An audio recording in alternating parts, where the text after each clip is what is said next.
Let's dive right into this incredibly dense and frankly pretty provocative geopolitical framework presented by Professor Jiang. Today we're treating his predictions like a literal analytical map of the world. Think of this as an explainer to help us synthesize some highly controversial, but absolutely fascinating, theories about exactly where global power is shifting and, more importantly, why. We're going to look strictly through the lens of game theory and grand strategy to break down the actual mechanics of his arguments. So let's get into it. We're starting right out of the gate with this explosive quote straight from the source material. This war, once it starts, can only lead to World War III. It's a massive claim, right? And it totally sets the stakes for everything we're about to unpack. The source doesn't view World War III as some sudden, apocalyptic button press. Instead, it's framed as an inevitable chain reaction of systemic shifts that are, quite literally, already in motion. Here's our roadmap for synthesizing these theories today. We'll start with the World War III claim, map out the global chessboard, pinpoint upcoming global flashpoints, review some bold predictions for America, and finally, we'll compare all of this to the historical Bronze Age collapse. All right, Section 1, the World War III claim, a conflict already underway. According to this framework, the conflict isn't looming in the future. It's a present reality triggered by systemic economic shifts. So what actually kicked this off? Well, the source argues the real catalyst wasn't necessarily a physical invasion, but an economic one. The idea is that by weaponizing the SWIFT global payment system and freezing hundreds of billions in Russian assets, the U.S. inadvertently compromised the political neutrality of the U.S. dollar. Professor Jiang suggests this essentially incentivized major powers, like Russia, China, and Iran, to bypass the petrodollar entirely. It practically forced them to start trading amongst themselves, which builds this massive alternative global economy. Moving on to Section 2, the global chessboard, grand strategies. To make sense of seemingly chaotic global events, the source leverages a chessboard metaphor to define the uncompromising motives of the major geopolitical players. The framework suggests that these five nations, the US, Russia, Israel, Iran, and China, aren't just acting on random hostility. They are acting based on deeply entrenched grand strategies. In game theory, you have to understand the incentives of each player if you want to predict their next move. So let's look at exactly how this source defines the primary objective of each player. First up, we have what the source calls Fortress America. Defining this strategy, Jiang claims the ultimate U.S. goal is to secure the entire Western Hemisphere, control global maritime choke points, and systematically deplete global energy inventories. By doing this, the U.S. essentially forces other nations to pay a premium for American energy and weapons. This would supercharge its defense industrial base and sustain its global hegemony. For Russia, the framework outlines the Third Rome strategy. This involves a profound ideological goal to unite the Christian Orthodox world. But practically speaking, it's all about negating American sea power. How do they do that? By creating a massive land-based trading bloc with China and Iran through a totally interconnected Eurasian railway system. And simultaneously, they're utilizing a shadow fleet of thousands of covert tankers to move oil around the globe, completely bypassing Western sanctions. Next, the framework outlines the Greater Israel Project. The source cites this as a theologically driven grand strategy. It posits that the ultimate objective here is to fundamentally reshape Middle Eastern borders, aiming for territorial control that stretches all the way from the Nile River in Egypt over to the Euphrates River in Iraq. And they'd leverage massive intelligence networks and strategic alliances to achieve it. Now, Iran's approach is defined as asymmetrical attrition. Driven by an objective to unite the Muslim world, Iran knows it cannot beat the U.S. in a head-to-head technological fight. There's just no way. So they deploy what the source calls the mosaic strategy. This means deliberately decentralizing their military command into 31 different regional armies. They use a complex network of proxy forces to ensure they can survive decapitation strikes and basically just outlast their foes in a grinding, endless conflict.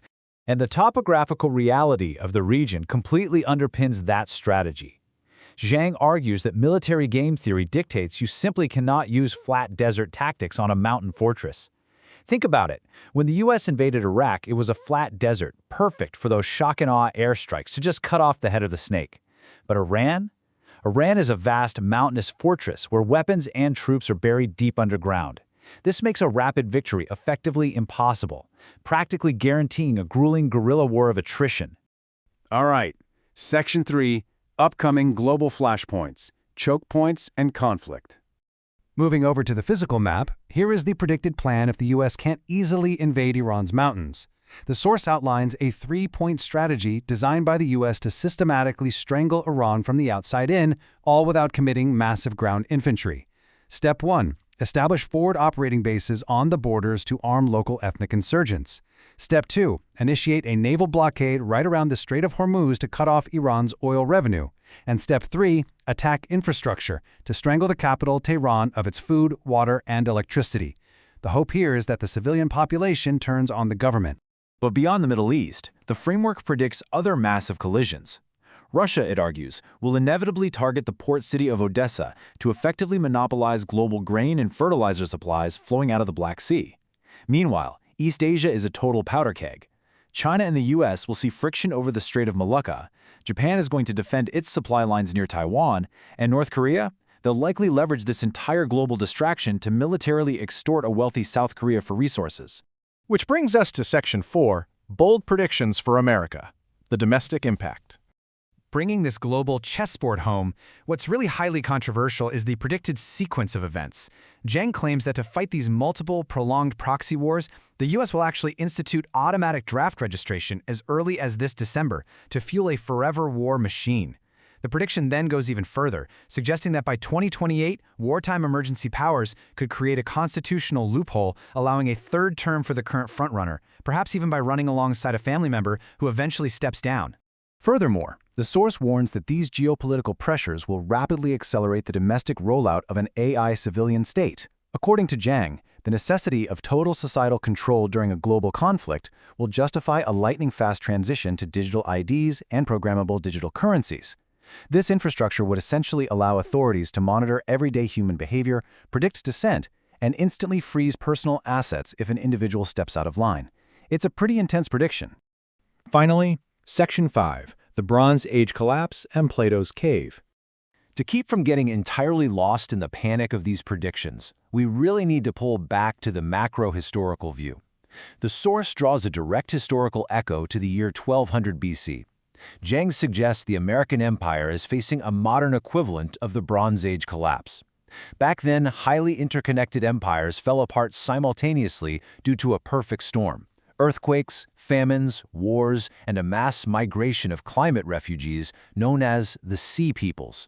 Today, Jiang argues we're seeing a parallel unipolar collapse, just driven by unsustainable debt, systemic wars, disrupted supply chains, and millions of global refugees. So, you might be wondering, why don't we see it coming? Using the allegory of Plato's cave, Jiang maps out the layers of reality we currently accept. He argues that what we perceive as reality, our media, our education system, our politics, are merely the shadows projected on the wall. These shadows, he claims, are cast by a hidden financial elite and a military-industrial complex just to maintain compliance. When independent thinkers point out that the shadows are fake, the system naturally responds with censorship to protect its fragile edifice. Yet, despite all these grim, heavy predictions, the professor actually ends on a note of Hermetic philosophy. He argues that when top-down empires collapse, salvation doesn't come from a new government, it comes from the bottom up. He states that local community, profound human resilience, and individual kindness are absolutely our only true defenses. By becoming a fractured piece of positive consciousness right in your own neighborhood, you actively reshape reality for the better. So the crucial point and the final provocative thought I want to leave you with today is this. If the systemic shifts of the Bronze Age are indeed repeating today, and grand strategies are colliding exactly as this framework predicts, are you prepared to build the local community required to weather the collapse? How will you prepare yourself, and maybe more importantly, your neighbors, for the reality ahead?